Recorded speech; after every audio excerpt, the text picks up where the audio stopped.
অন্তর্বর্তী সরকার দায়িত্ব নেওয়ার পর প্রশাসনে রদবদলের অংশ হিসেবে যুক্তরাজ্যে প্রায় ৬ বছর ধরে বাংলাদেশের হাইকমিশনারের দায়িত্ব পালনকারী সাইদা মুনা তাসনিমকে ঢাকায় ফিরিয়ে আনা হচ্ছে। রোববার পররাষ্ট্র মন্ত্রণালয়ের মহাপরিচালক মোহাম্মদ নাজমুল হক সই করা এক দাপ্তরিক আদেশে সাইদা মুনা তাসনিমকে দায়িত্বভার ত্যাগ করে অনতিবিলম্বে ঢাকায় ফিরতে বলা হয়। বিসিএস ১১তম ব্যাচের কর্মকর্তা সাইদা মুনা তাসনিমের ২৬ ডিসেম্বর অবসরোত্তর ছুটিতে যাওয়ার কথা রয়েছে।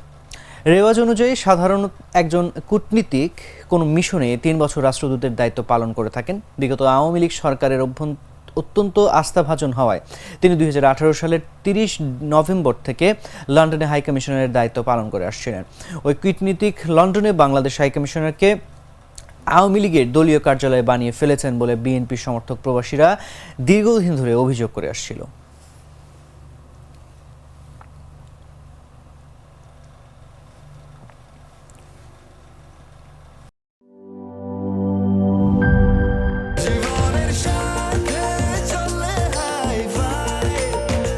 স্বাস্থ্যকর অল টাইম ফ্যামিলি কেক, সব সময় অল টাইম হেলদি লাইফ।